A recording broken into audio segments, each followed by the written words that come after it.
From NBC News World Headquarters in New York, this is NBC Nightly News with Brian Williams.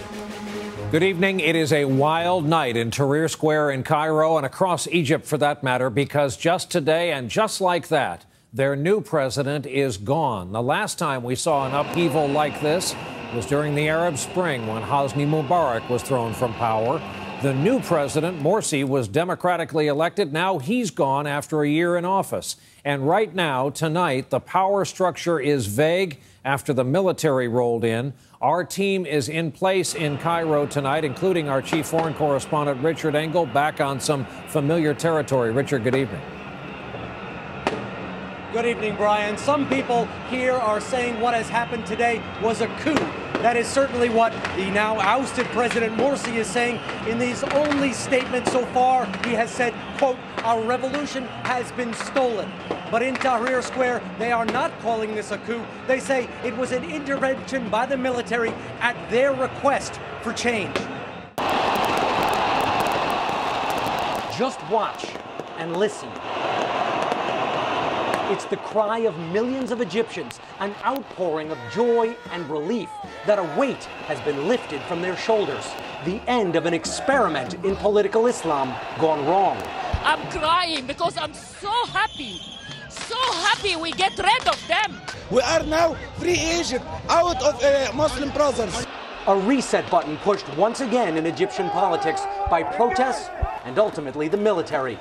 Tonight, as army helicopters flew over Tahrir Square, dropping flags, Egyptians lit them up with lasers, thanking the military for driving out President Morsi, who they claim neglected the needs of the people while empowering Muslim fundamentalists. Make no mistake, these celebrations are not against Islam or even Islam in politics, but against Morsi and the Muslim Brotherhood for using religion to win votes and then governing badly. The celebrations were triggered by this highly anticipated announcement, the army chief on national television outlining a roadmap. Morsi out, the Constitution suspended, the head of the Constitutional Court, the new president, but only until early elections. The army stressed it doesn't want to run Egypt, but can it be believed? And what about Morsi and his supporters? They're calling this a naked coup, an affront to Islam, a plot by Israel and America. They're furious. The army has deployed armored vehicles to contain them, but they are armed, and some could start an insurgency. Back in Tahrir Square, back with the winners, what about democracy? Is a military intervention really what they wanted? No, but they say it was their only choice to fix a mistake they don't want to repeat. And Brian, tonight there are deep concerns about what will happen next in this country. The U.S. Embassy, which is located just at the back of Tahrir Square, has ordered all non-essential personnel and their families to leave Egypt and is even encouraging American citizens in Egypt to leave the country. Brian? And Richard, isn't job one of the military now to convince a couple of million people to go home and to peacefully leave the square? And what will victory look like for them in that way? These protesters are probably going to be in this square for the next several days at least. The first order of business from the military seems to be to try and limit incitement. And already there have been arrests and moves to close down some of the Muslim Brotherhood's television stations. They do not want radical clerics, radical Islamists taking to the airwaves and calling on Morsi supporters to come out and start an uprising.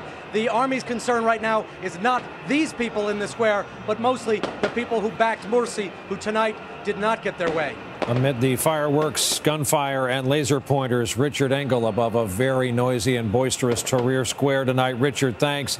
Now let's go to street level in Cairo and the people who made this happen.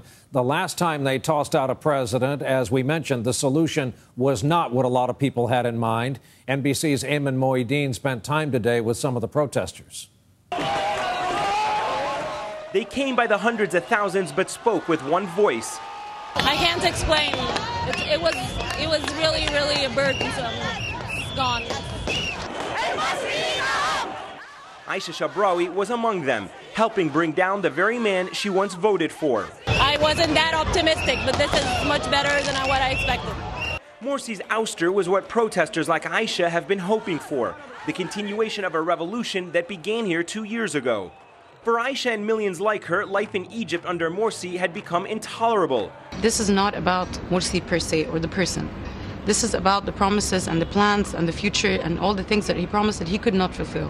Crime soaring, the economy crumbling, and above all, their revolution, the one they fought for back in Tahrir Square, was being hijacked by Islamic fundamentalists. Even going back to Tahrir to protest had become too dangerous for Aisha and her friends. Sexual harassment of women there is rampant.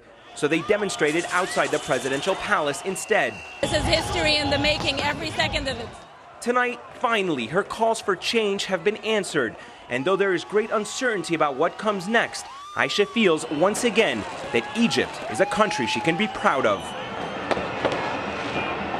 Brian, this evening, the message coming out of Tahrir is that they've endured dictatorships, authoritarian regimes, and a short-lived Islamist government. The message they keep saying over and over again is that they want their freedom, they will not be deterred from it, and more importantly, they are willing to die for their freedom. Brian? Ayman Mohyeldin, part of our team there in Cairo tonight. Ayman, thanks. And after watching this all day at the White House, now we turn to the U.S. role in and reaction to all of this. Let's bring in our chief foreign affairs correspondent, Andrea Mitchell, in our D.C. newsroom tonight. Andrea? Good evening, Brian. Tonight, after meeting with his national security team, an unusual emergency meeting, President Obama issued a statement saying he is deeply concerned by the military's removal of President Morsi and the suspension of the Constitution. The president is calling upon the military there to quickly return full authority to a democratically elected civilian government. And he says to avoid arbitrary arrests of Morsi and his supporters. The president is also directing a review of America's $1.5 billion in annual aid to Egypt. The White House is on the spot, though, because of a perception, a widely held perception among the protesters and elsewhere in the Arab world, that the U.S. has overlooked Morsi's crackdown on democracy, as long as he agreed to keep that 34-year peace treaty with Israel. Critics say the U.S. should have withheld some of its aid along the way, and the irony is, after being accused of sticking too long with Hosni Mubarak 2 years ago, once again, the U.S. is being tagged with being on the wrong side of history in Egypt. Brian? We will watch as this continues to roll out. Andrea Mitchell in our D.C. newsroom tonight.